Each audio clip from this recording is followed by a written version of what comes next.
ఉన్న బంగారాన్ని విడిపించి ఆ రోజు ఆన్లైన్ రేటుకే మేము కొంటాం. Sharma gold company. నమస్కారం, వెల్కమ్ టు సుమన్ టీవీ. నేను గీతాంజలి. ప్రస్తుతం మనతో పాటు ప్రముఖ జ్యోతిష్యులు బ్రహ్మశ్రీ నందిబట్ల శ్రీహరి శర్మ గురువు గారు ఉన్నారు. వారితో మాట్లాడదాం. గురుగారు నమస్కారం అండి. వాగర్థావివ సంపృక్తౌ వాగర్థ ప్రతిపత్తయే జగత్పితరౌ వందే పార్వతీ పరమేశ్వరౌ ఆదిత్యాయ చ సోమాయ మంగళాయ బుధాయ చ గురు శుక్ర శనిభ్యశ్చరాహవే కేతవే నమః. శృంగేరి జగద్గురు పీఠాధిపతులకి, కంచి పీఠాధిపతులకి నమస్కారములు తెలియజేసుకుంటూ కార్యక్రమాన్ని ప్రారంభిద్దాం. గురుగారు, ఏంటండి ఈ దారుణాలు? ప్రకృతి వైపరీత్యాలు ఎంత దారుణంగా ఉంటాయో, ఎంతమంది బలైపోతారో మనకి తెలిసిందే. ఏదో ఒక రకంగా ఖచ్చితంగా నష్టం అయితే ఉంటుంది. పరిస్థితులు ఇప్పుడు చూస్తున్నాము. రేపు ఏమో మనకి దగ్గరలో ఉంది షడ్గ్రహ కూటమి. ఇంతకుముందు కొన్ని వీడియోస్ చేశామండి. అందులో మీరు ఒక మాట అన్నారు, ప్రకృతి వైపరీత్యాలు సంభవించేటువంటి అవకాశం కూడా ఉంది అని. అంటే ఇదే ఎఫెక్ట్ అని అనుకోవాలా? అంటే ఇప్పుడు జరుగుతున్నటువంటి పరిస్థితులు, ఈ భూకంపాలు, ఈ దారుణాలు, వీటికి అలాగే సముద్రంలో ఎప్పుడు కనిపించినటువంటి జీవులు బయటికి రావటం కానీ, వీటన్నిటిని జ్యోతిష్య శాస్త్రంతో ఎలా అన్వయించుకోవాలని అంటారు? అన్వయించుకోవచ్చా? అసలు అలా చూడొచ్చా కంపారిజన్లో? మనకు చూసుకుంటేనమ్మా, రేపు సూర్యగ్రహణం. అంటే మన భారతదేశంలో లేకపోయినప్పటికీ అమెరికా సంబంధించినటువంటి రాష్ట్రాల్లో కొన్ని ప్రాంతాలలో ఈ యొక్క సూర్యగ్రహణ ప్రభావం కనబడుతుంది. అలాగే చంద్రగ్రహణ ప్రభావం కూడా అమెరికా రాష్ట్రంలో కనబడింది. కాబట్టి ఒకే నెలలో 2 గ్రహణాలు వచ్చాయి. పైపెచ్చు రేపు రాత్రి 10:32 భారతదేశ కాలమాన ప్రకారం శని భగవానుడు మీనరాశిలోకి ప్రవేశించేసి షట్గ్రహ కూటమి ఏర్పడబోతుంది. దీని ప్రభావము ప్రపంచవ్యాప్తముగా కొన్ని సంఘటనలు చోటు చేసుకుంటాయి. అయితే ఈ యొక్క గ్రహ కలయిక అనేటువంటిది రాశిని బట్టి కొన్ని ఇబ్బందులు అనేటువంటివి మారుతూ ఉంటుంటాయి. మనకు 2019లో డిసెంబర్లో మనకు షట్గ్రహ కూటమి ఏర్పడినప్పుడు అవి సంబంధించినటువంటి గ్రహ ప్రభావం వల్ల కరోనా ఏర్పడడం మనం చూసాం. ఈసారి శుభకరుడైనటువంటి గురువు రాశిలో ఈ సంభవించబోతుంది.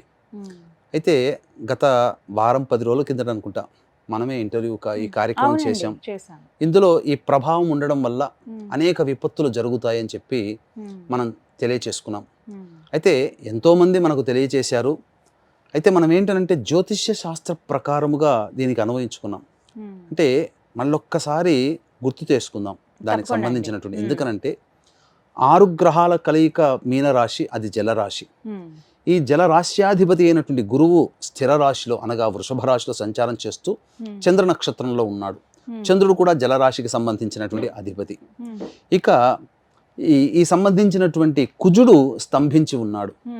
ఈ కుజుడు స్తంభించి ఉన్నటువంటి రాశి ద్విస్వభావ రాశి. ఉన్నటువంటి కుజుడు ఉన్నటువంటి నక్షత్రము పునర్వసు గురు నక్షత్రం. కాబట్టి మన భారతదేశ కాలమాన ప్రకారము మనం చూసుకున్నట్లయితే ఈ రోజున మధ్యాహ్నం 11:55 బ్యాంకాక్లో, 12:05 మయన్మార్లో, బ్యాంకాక్లో 2 సార్లు భూకంపం, మయన్మార్లో 1 సారి భూకంపం. మన భారతదేశానికి బ్యాంకాక్ అన్ని కూడా దగ్గర ప్రాంతాలు కాబట్టి వీటికి సంబంధించినటువంటి సమయం కొద్దిగా అటు ఇటు ఉన్నప్పటికీ మిథున లగ్నంలోనే ఈ యొక్క భూకంప ప్రభావం ఏర్పడింది. ఎందుకు? కుజుడు స్తంభించి ఉన్నాడు ఇక్కడ ప్రధానముగా. కాబట్టి ఈ కుజ స్తంభన ఉన్నటువంటి సమయంలో ఆ కుజుడు స్తంభించినటువంటి లగ్నమైనటువంటి మిథున లగ్నంలో ఏర్పడుతున్నటువంటి కారణ ప్రభావం చేత మీనరాశి జలతత్వము, గురుడున్నటువంటి రాశి స్థిరము భూతత్వము, కుజుడున్నటువంటి రాశి వాయుతత్వము. కాబట్టి వెరసి జల మరియు భూమి మరియు వాయుతత్వముకి సంబంధించినటువంటి ఇబ్బందులు అనేటువంటివి ఎదురవుతాయి, ప్రకృతి విపత్తులు ఎదురవుతాయి. అందుకనే మీరు గమనించుకుంటే ప్రధానంగా కుజుడు అని అంటే ఏంటమ్మా, శస్త్ర అస్త్ర ఘాతకుడు. శస్త్రాస్త్రాల ప్రభావం వల్ల ఇబ్బందులు ఎదురవుతాయని చెప్పబడుతుంది. మరి ఒక ఇస్లామిక్ దేశంలో అందరూ ప్రార్థన చేసుకుంటే బాంబు దాడి జరిగి దాదాపు 100 మంది దాకా మరణించడం జరిగింది కదమ్మా. అది ఒకటి మనకు కుజతత్వం ద్వారా మనకు బయటపడ్డది. ఇక తరువాత జలతత్వము. అమెరికాలోనే వర్జీనియా రాష్ట్రమా దేంట్లోనమ్మా టోర్నడోలు వచ్చాయి. ఈ టోర్నడోలు వచ్చేసి సమస్త విధముగా ఆస్తి నష్టం బాగా ఊళ్ళే తుడిచిపెట్టుకుపోయాయి. దాదాపు 100 పైచిలుకు మంది జన నష్టం జరిగింది. వాయుతత్వంగా జలతత్వంగా వాయుతత్వంతో కూడుకున్నదిగా చూడవచ్చు. అలాగే కుజుడు మళ్ళీ అగ్నికి కారకుడు కాబట్టి మనకు రీసెంట్గా చూస్తే సౌత్ కొరియాలో, మరి తర్వాత అమెరికాలోనే ఏదో ప్రాంతంలో అగ్నికీలలు మంటలార్పడానికి ఎన్ని హెలికాప్టర్ల నీళ్లు చల్లాల్సి వచ్చిందో. ఇవన్నీ కూడా ఈ గ్రహణానికి అనగా చంద్రగ్రహణం ఈ ఫాల్గుణ మాసంలోనే ఈ ఫాల్గుణ పౌర్ణమి హోళీ పండుగ రోజున ఏర్పడింది. మరి ప్రపంచవ్యాప్తంగా ఒకే నెలలో 2 గ్రహణాలు ఏర్పడుతున్నప్పుడు అంటే ఇక్కడ ఒకే నెలలో అన్నప్పుడు తీసుకోవాల్సినటువంటిది ఏదో మనం జనవరి, ఫిబ్రవరి, మార్చి కాదమ్మా. మన చెప్పినటువంటి చైత్ర, వైశాఖ, తెలుగు సంస్కృత మాసాలు.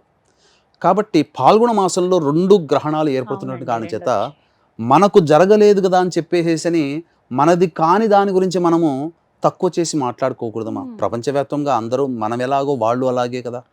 జన నష్టం, ప్రాణ నష్టం వాళ్ళకి సమానమే కానీ మనకొక్కళ్ళకి ఎక్కువ కాదు కదా, వాళ్ళకి ఎక్కువే. కాబట్టి ఇదంతా కూడా నష్టం జరుగుతుంది అని చెప్పడానికి శాస్త్రజ్ఞులేమో రీసెర్చ్ ఓరియంటేషన్లో చేస్తారు. మన భారతదేశంలో వేదాంగములలో ఒకటైనటువంటి జ్యోతిష్యము, అది కూడా శాస్త్రమే. ఎంతోమంది మహానుభావులు, పరాశరుల వారు, జైమిని వారు, ఇలాంటి వాళ్ళందరూ కూడా, వరాహమిహిరుల వారు, వీళ్ళందరూ కేపీ కృష్ణమూర్తి గారు, ఇలాంటి వాళ్ళందరూ పరిశోధన చేసి మనకు నిరూపణ చేసి ఉన్నారు శాస్త్రాన్ని. కాబట్టి 2 గ్రహాలు, 3 గ్రహాలు, 4, 5, 6, 7, 8 గ్రహాల కలయిక వల్ల 8 గ్రహాల వరకు ఉండేటువంటి కలయికల వల్ల వచ్చేటువంటి విపత్తులని మనకు ముందుగానే తెలియచేయడం జరిగింది. కాబట్టి ఈ షట్ గ్రహ కూటమి ప్రభావం వల్ల ప్రకృతి పరంగా విపత్తులు అనేటువంటి ఉంటాయి. చాలా మటుకు జన నష్టము, ఆస్తి నష్టం జరుగుతుందని మనకు శాస్త్రంలో చెప్పబడింది. ఇదే విషయాన్ని మనం ఇంతకుముందు కార్యక్రమంలో కూడా మనం తెలియచేసుకున్నాం. చెప్పారు వీటి గురించి. గురుగారు, మరి భారతదేశం పైన కూడా ఆ ప్రభావం ఉంటుందన్నారు. ఈశాన్య రాష్ట్రాలని పర్టికులర్గా మీరు చెప్పారు గత వీడియోలో. ఏం జరుగుతుందో అన్నట్టుగా అనుకున్నాం, కానీ ఈ విధంగా సంభవిస్తుందని అయితే అస్సలు ఊహించలేదు. ఇది కూడా షడ్గ్రహ కూటమి ప్రభావమే అనుకోవచ్చా? వాస్తవమేనమ్మా. ఎందుకంటే ఇప్పుడున్నటువంటి ప్రసార మాధ్యమాలలో మరి మనకంటూ ఇప్పటి వరకు చెప్పినటువంటి వాళ్ళలో మనదే ప్రథమం అని చెప్పవచ్చమ్మా. ఎవరు కూడా ఈ భారతదేశంలో ఏ ప్రాంతంలో భారతదేశానికి అంటే ప్రకృతి పరంగా విపత్తులు వస్తాయని అనేక మంది పండితులు చెప్పి ఉన్నారు. కానీ మన భారతదేశంలో కూడా పలానా ప్రాంతంలో ఎఫెక్ట్ అవుతుందని చెప్పినటువంటిది మన ప్రోగ్రాం ద్వారానే అది చెప్పవచ్చు. ఈశాన్య రాష్ట్రాలని ఖచ్చితంగా మెన్షన్ చేశాము. అందులో కూడా రాష్ట్రాల పేర్లు కూడా చెప్పాం. అస్సాం, మేఘాలయ, మణిపుర, త్రిపుర, అలాగే పశ్చిమ బెంగాల్ రాష్ట్రాలని. ఇప్పుడు మణిపూర్లో మనకు ఏర్పడింది దాదాపుగా 5 రిక్టర్ స్కేల్ మీద ఈ రోజున సంభవించింది. ఢిల్లీలో కూడా ప్రకంపనలు వచ్చాయి. మొన్న కాశ్మీర్లో కూడా వచ్చాయి. ఈశాన్య రాష్ట్రాల్లో హిమాలయాలు అనగా ఉత్తరాఖండ్ సంబంధించినటువంటి చమేలి జిల్లాలో కూడా 3.2 తీవ్రతగా ఏర్పడింది. కాబట్టి మణిపూర్ అంటే మన భారతదేశానికి మనం బేస్ చేసుకొని మీనరాశిలో ఏర్పడుతున్నటువంటి, కాబట్టి ఆ మీనరాశికి సంబంధించినటువంటి రాష్ట్రాలని మనం వెలికి తీసినప్పుడు ఈ రాష్ట్రాలు చెప్పాము. అదే రాష్ట్రంలో ఒకటైనటువంటి మణిపూర్లో ఏర్పడింది. ఈ మణిపూర్కి అతి చేరువలోనే మయన్మార్ ఉందమ్మా. మనకి పక్కనే మళ్ళీ బ్యాంకాక్ కూడా ఉంది. అంటే ఒకప్పుడు మయన్మారు ఇవన్నీ కూడా మన భారతదేశంలో భాగమే. కాకపోతే మహానుభావుడు నెహ్రూ గారు మనకు పనికిరాదు, గడ్డి మొలుస్తుంది తప్ప ఏం చేయని మయన్మార్ని ఇచ్చేసేసాడు. ఆక్సాయి చన్లో ఏం మొలుస్తుంది, ఎడారి, అదంతా మంచు పర్వతం అని చెప్పి చైనాకి కట్టబెట్టాడు. అన్నీ డొనేషన్ చేసుకుంటూ పోయాడు. అవన్నీ మన దేశంలో భాగాలే ఒకప్పుడు. ఇప్పుడు కనుక మన భారతదేశంలో మయన్మార్ ఉంటే అది మన భారతదేశంలో భాగంగానే చెప్పుకునేవాళ్ళం. ఏదో అత్త సొమ్ము అల్లుడు దానం చేసినట్టు చేసేసాడు ఆయన మహానుభావుడు. సరే, ఆయన శకం ముగిసింది, వాళ్ళ తరం ముగిసింది. కాకపోతే మనం బాధపడాల్సినటువంటి అంశం ఏంటంటే చాలామంది చనిపోవడం జరిగింది. భారీ ఆస్తి నష్టం బ్యాంకాక్లో. కానీ ఆ విజువల్స్ చూస్తుంటే చిన్నప్పుడు పేక మేడలుగా పెట్టుకొని ఇలా గాలికి కూలిపోతే ఎలా కూలిపోయాయో సినిమాల్లో చూపించినట్టుగా పేక మేడల్లాగా కూలిపోయాయమ్మా. అదేదో సెట్టింగ్లు వేస్తే చూస్తే అనుకుంటాం, కానీ నిజంగా ఆ పెద్ద పెద్ద ఆకాశ భవనాలన్నీ కూలిపోయాయి. అంటే మన శాస్త్రం ఎంత గొప్పది అని అంటే ముందుగా జరిగేటువంటి యొక్క విపత్తులని ఈ గ్రహాల కలయిక ప్రభావం వల్ల జరుగుతాయి, జాగ్రత్తగా ఉండండి అని చెప్పి మనకు సందేశం ఇస్తుంది. అందుకనే చాలామంది అందరం కూడా దేవతా ఆరాధన తప్పకుండా చేసుకోవాల్సిందే. అంటే వీటికి పరిహారాల గురించి నేను అడగబోతున్నాను. అంటే మనవంతుగా ఏం చేయాలండి? పరిహారాల విషయంలోకి వచ్చేసేసరికినమ్మా, ఎక్కడైనా కానీ ఏ సమస్యకైనా 2 రకాల పరిష్కారాలు ఉంటాయి. ఇప్పుడు మనకు జబ్బు చేసింది, డాక్టర్ దగ్గరికి పోతాం. డాక్టర్ చేసేటువంటి పని ఆపరేషన్ చేయడం, మందులు ఇవ్వడం. కానీ ఆ మందులు వచ్చిన తర్వాత సమయానికి మందు వేసుకోవడం, అలాగే పథ్యం పాటించడం మన పని. మనం చేసేది ఉంటుంది, డాక్టర్ చేసేది ఉంటుంది. అలాగే ఇటువంటి విపత్తులకి సంబంధించి వచ్చినప్పుడు సమస్యకి ప్రధానంగా 2 రకాల పరిష్కారాలు. ఒకటి మానవ పరిష్కారం, 2 దైవ పరిష్కారం. మానవ పరిష్కారం అంటే మనకు మనంగా చేసుకునేటువంటి పరిహారాలు. దైవ పరిష్కారం అన్నప్పుడు దేవుని యొక్క అనుగ్రహం పొందేటువంటిది. దైవం మంత్రాధీనం, తన్మంత్రం బ్రాహ్మణాధీనం. కాబట్టి బ్రాహ్మణుల ద్వారా మనం చేసుకోగలిగేటువంటిది. ముందుగా మనం చేసుకునేటువంటి పరిహారాల్లో భాగంగా చూసుకున్నట్లయితే ఈ కాలాన్ని శాసించేవాడు కాలభైరవుడు. ఈ కలియుగంలో ప్రధానంగా శీఘ్ర ఫలితాలను ఇచ్చే దేవతలు వినాయకుడు, కాలభైరవుడు, చండీ దేవత. అందుకే కలౌ చండీ వినాయకో కాలభైరవ. ఈ ముగ్గురు దేవతల్ని ప్రధానంగా ఎవరైతే ఆరాధన చేస్తారో ఈ కలి ప్రభావం వల్ల వచ్చే సమస్యలు, ఈది బాధలు, ఇబ్బందులు వాళ్ళ కుటుంబానికి ఉండవు. అందుకనే ప్రతిరోజు కూడా ఉదయము, మధ్యాహ్నము, సాయంత్రము, రాత్రి పడుకునే ముందు ఈ 4 కాలాలలో కాలభైరవాష్టక పారాయణం రోజుకి 3 సార్లు పఠించడం. మన ప్రాంతం రక్షింపబడాలి అంటే ఆ భూవరాహుని యొక్క అనుగ్రహం కావాలి. కాబట్టి భూవరాహ స్తోత్ర పారాయణము మరియు ఈ యొక్క భూమిని తన పడగ మీద రక్షిస్తున్నటువంటి వాడు ఆదిశేషుడు. కాబట్టి సుబ్రహ్మణ్య భుజంగ స్తోత్ర పారాయణం ప్రతిరోజు కనీసం ఈ 2 భూవరాహ స్తోత్రము, సుబ్రహ్మణ్య భుజంగ స్తోత్రము కనీసం రోజుకి ఒక మారైనా కానీ ఇక నుంచి చేసుకోవాలి. ఎందుకు చెప్తున్నానంటేనమ్మా, నాతో అనేక మంది సిద్ధులతో సాంగత్యం ఉన్నది, నాకు కలిగింది. ఆ సిద్ధ పురుషులు ఎవరు కూడా ప్రసార మాధ్యమంగా బయటికి రారు. వాళ్ళ యొక్క తపోనిష్ట ఉంటుంది.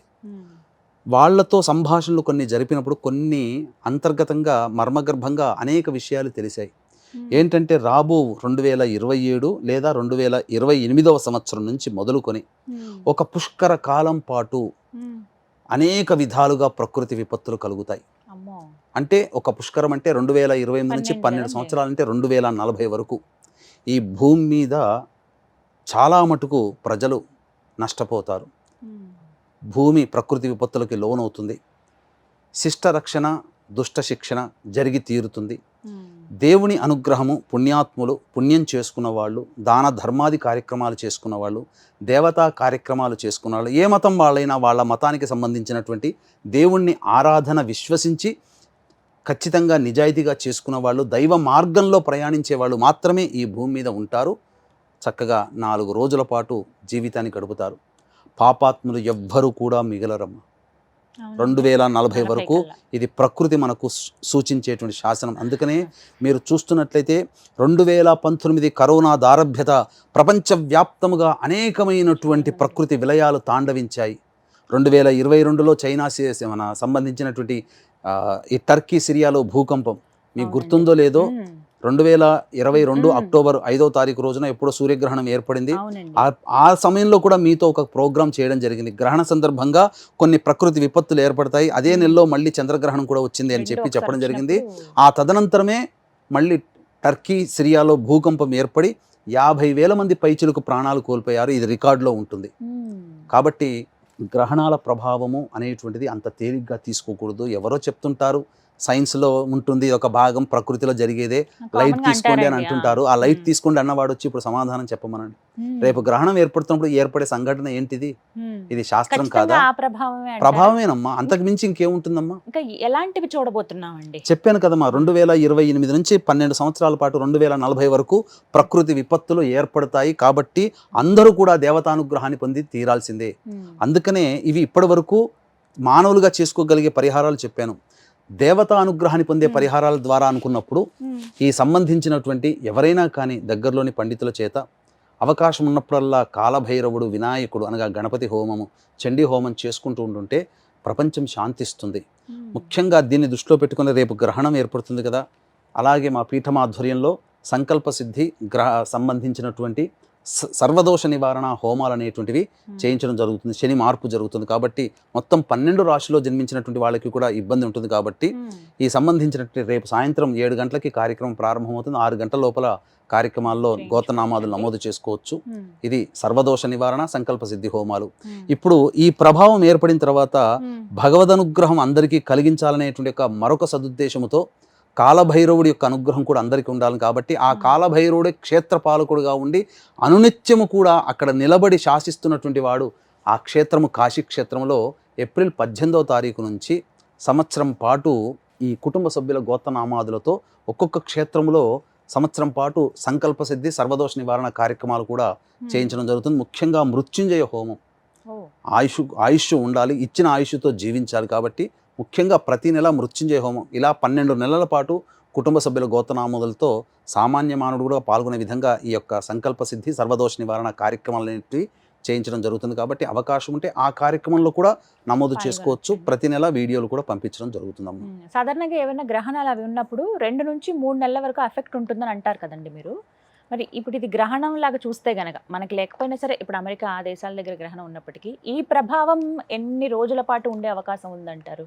మనం ఇంతకుముందు వీడియోలో కూడా ఇదే స్పష్టంగా చెప్పుకున్నామా, ఈ గ్రహణ ప్రభావం తదనంతరం 2 నుంచి 3 నెలల వరకు ఖచ్చితంగా ఈ ప్రభావానికి గురవుతారు. అందుకనే మనం చెప్పేటువంటి విషయం, ఎందుకంటే చాలా బాధాకరమైనటువంటి విషయం, ఇదేది సంతోషంగా చెప్పుకునేటువంటిది కాదు. ఎందుకంటే 100 మంది ఇప్పుడు చనిపోయినటువంటి 100 మంది దాకా ఉన్నారు, ఇంకా పూర్తిగా ఆ ప్రభావం నుంచి బయటికి రాలేదు ఇంకా. కాబట్టి ఇంకా 2-3 రోజుల్లో ఎంతమంది చనిపోయారు అనేటువంటిది వాస్తవం అనేటువంటిది ఉంటుంది. ఇంకా మృతుల సంఖ్య ఇంకా పెరిగే అవకాశం ఉంది. ఎందుకంటే శుక్రవారం నాడు పని వేళలు కాబట్టి మధ్యాహ్నం సమయంలో అందరూ ఆఫీసులో వచ్చుకుంటారు. పేక మేడల్లా కూలిపోయాయమ్మా. అసలు భయంకరమైనటువంటి ఎంతమంది చనిపోయి ఉంటారో తెలియదు. భారీ ఆస్తి నష్టం జరిగింది. మళ్ళీ అటువంటి చోట కట్టాలంటే ఎన్ని వేల కోట్ల ఆస్తి సంపద ఆవిరైపోయింది. అంతకు ముందుగానే 1940వ సంవత్సరం నుంచి ఈ 2025వ సంవత్సరం అంటే 85 సంవత్సరాల పాటు మధ్యకాలంలో ఒకే నెలలో 2 గ్రహణాలు ఏర్పడినప్పుడు ఆ ఒకే నెలలో ఏర్పడినటువంటి గ్రహణాల బేస్ చేసుకొని తదనంతరం 2-3 నెలల కాలంలో కానీ ముందుగా నెల రోజుల్లో కానీ ఎటువంటి మారణ హోమాలు, ఎటువంటి ప్రకృతి విపత్తులు జరిగాయని చెప్పి రీసెర్చ్ కూడా చేసి ఉన్నానమ్మా. కాబట్టి ఆ వివరాలు కూడా, ఎందుకనంటే మీరు ఇంతకుముందు అన్నారు ఈ గ్రహణం ఎఫెక్టే అనుకోవచ్చా అని చెప్పి, కొంతమంది కొట్టి పడేయవచ్చు కాక, కానీ అది కొట్టి పడేయడానికి వీలు లేదు. శాస్త్రం అంటూ ఒకటి ఉంది, మనకు చెప్పింది, చరిత్రని బట్టి ఇది జరిగింది, వాస్తవము గూగుల్లో వెతుక్కున్నా దొరుకుతాయి. డేట్స్తో సహా మనం చెప్తానమ్మా. వీక్షించేటువంటి ప్రేక్షకులు గమనించాలి. 23 ఏప్రిల్ 1948 రోజున 48వ సంవత్సరంలో చంద్రగ్రహణం ఏర్పడింది. 9 మే 1948లో సూర్యగ్రహణం ఏర్పడింది. దీని ప్రభావం వల్ల 14 మే 1948లో అరబ్ కంట్రీస్తో ఇజ్రాయెల్ మొట్టమొదటిసారి యుద్ధం ప్రారంభం చేసింది. ఇప్పటికీ కూడా ఆ ఇజ్రాయెల్ దేశం కోసం, ఆ ముక్క కోసం యుద్ధాలు జరుగుతున్నాయి అరబ్ కంట్రీస్తో, ఇజ్రాయెల్తో. 5 సెప్టెంబర్ 1941 చంద్రగ్రహణం, 21 సెప్టెంబర్ 1941 సూర్యగ్రహణం. మనకు చెప్పుకోదగ్గ సెకండ్ వరల్డ్ వార్ ప్రారంభమైంది ఈ 2 గ్రహణాల ఒకే నెలలో రావడం వల్ల. 29 ఏప్రిల్ 1976, 13 మే 1976 అంటే చంద్రగ్రహణము, సూర్యగ్రహణం. ఇది ఏర్పడడం వల్ల 28 జూలై 1976వ సంవత్సరంలో టంక్షన్, చైనా దేశంలోని ఒక రాష్ట్రం, టంక్షన్ రాష్ట్రంలో ఎర్త్క్వేక్ అనగా భూకంపం సంభవించి, మీరు ఎక్స్పెక్ట్ చేయలేరు, చెబితే ఆశ్చర్యపోతారు, 6,55,000 మందికి పైగా చనిపోయారు. ఇక్కడ ఏప్రిల్, మే అని చెప్తున్నారు, నవంబర్, డిసెంబర్, అక్టోబర్, సెప్టెంబర్ అంటున్నారంటే ఇవి నెలలు, ఇంగ్లీష్ కాదు, తెలుగు నెలలు, సంస్కృత నెలల ప్రకారం మనం చెప్పుకునేది. ఇక చూసుకుంటే 15 డిసెంబర్ 1982 సూర్యగ్రహణం, 30 డిసెంబర్ 1982 చంద్రగ్రహణం. దీని ప్రభావం వల్ల 1983 సంవత్సరం జనవరి, ఫిబ్రవరి, మార్చి అనగా ఇది 2 గ్రహణాలు ఏర్పడినటువంటి కాలం తర్వాత 3 నెలల కాలం వరకు ఉంటుందన్నాను కదా. అందుకనే 82 డిసెంబర్లో 2 నెలలు ఒకే నెలలో 2 గ్రహణాలు ఏర్పడినటువంటి కారణం చేత 83వ సంవత్సరం జనవరి, ఫిబ్రవరి, మార్చిలో అస్సాం రాష్ట్రంలో, మన భారతదేశంలోని అస్సాం రాష్ట్రంలో బోడో తీవ్రవాదుల యొక్క ప్రభావం వల్ల 545 సార్లు అటాక్స్ చేశారు అస్సాంలో. చేయడం వల్ల 5,000 మంది పౌరులు చనిపోయారు. ఇది రికార్డు మనకు తెలిసి ఉంది. 30 అక్టోబర్ 2005 సూర్యగ్రహణం, 17 అక్టోబర్ 2005 చంద్రగ్రహణం. దీని ప్రభావం వల్ల 8 అక్టోబర్ 2005లో కాశ్మీర్లో భూకంపం సంభవించి 1,00,000కు పైగా చనిపోయారు. 30 డిసెంబర్ 2009 చంద్రగ్రహణం, 15 జనవరి 2010 సూర్యగ్రహణం. దీనివల్ల హైతీ దేశంలో ఎర్త్క్వేక్ వల్ల అనగా భూకంపం వల్ల 2,00,000కి పైగా చనిపోయారు. అలాగే మొన్నటికి మొన్న మనం గ్రహణం దీనికి చేశాం. అవునండి, చేసింది ఏది 2022 అక్టోబర్ సూర్యగ్రహణం చేసినప్పుడు ఈ ప్రభావం ఉంటుంది, జాగ్రత్తగా ఉండండి అని చెప్పాం.